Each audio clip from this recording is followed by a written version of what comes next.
गांव भैरूपुर में एक पुरानी हवेली थी। लोग कहते थे कि वहां रात को किसी औरत के रोने की आवाज आती है। गांव वाले सूर्य ढलते ही उस रास्ते से जाना बंद कर देते थे। लेकिन 14 साल का राजू बहुत शरारती और निडर लड़का था। उसे भूत प्रेत पर बिल्कुल विश्वास नहीं था। एक रात उसने अपने दोस्तों मुन्ना और गीता से कहा, आज मैं उस हवेली में जाकर दिखाऊंगा कि वहां कुछ नहीं है। तीनों टॉर्च लेकर रात में हवेली की तरफ निकल पड़े। हवा बहुत तेज चल रही थी। पेड़ों की टहनियां अजीब आवाज कर रही थीं, चूं चूं, जैसे कोई फुसफुसा रहा हो। हवेली के टूटे हुए दरवाजे अपने आप हिल रहे थे। गीता डरते हुए बोली, राजू, मुझे अच्छा नहीं लग रहा। राजू हंस पड़ा, अरे डरपोक, ये सब हवा है। तीनों अंदर गए। अंदर बहुत अंधेरा था। दीवारों पर पुराने जाले लगे थे। अचानक ऊपर से किसी के चलने की आवाज आई, थक थक थक। मुन्ना डर गया, कौन है वहां? लेकिन कोई जवाब नहीं आया। राजू टॉर्च लेकर ऊपर सीढ़ियों की तरफ बढ़ा। जैसे ही वो ऊपर पहुंचा, उसे एक सफेद साड़ी वाली औरत खिड़की के पास खड़ी दिखाई दी। उसके लंबे बाल चेहरे पर थे। राजू की हिम्मत पहली बार कांप गई। वो धीरे से बोला, कौन हो तुम? औरत धीरे धीरे उनकी तरफ मुड़ी।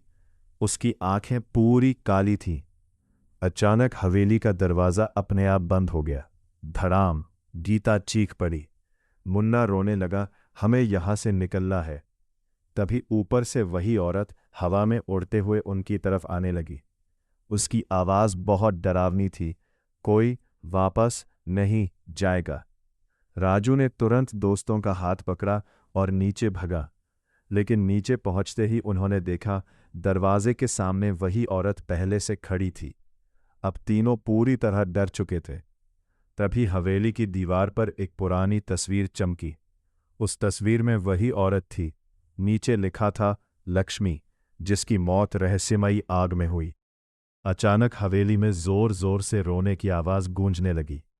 औरत धीरे धीरे बोली, मुझे न्याय चाहिए। राजू समझ गया कि उसकी आत्मा बदला नहीं, मदद चाहती है। अगले दिन राजू गांव के बुजुर्गों के पास गया।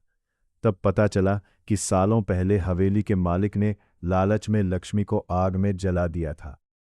लेकिन सच कभी सामने नहीं आया। राजू और गांव वालों ने पुलिस को पुरानी बातें बताई। पुराने सबूत निकाले गए। आखिरकार सच पूरे गांव के सामने आ गया।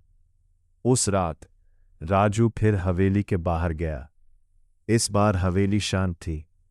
खिड़की पर वही औरत दिखाई दी, लेकिन अब उसके चेहरे पर डर नहीं, मुस्कान थी। धीरे धीरे उसकी आत्मा हवा में गायब हो गई। और उस दिन के बाद भैरोपुर की हवेली से कभी कोई डरावनी आवाज नहीं आई। शिक्षा: हर भूत डरावना नहीं होता। कुछ आत्माएं सिर्फ इंसाफ चाहती है।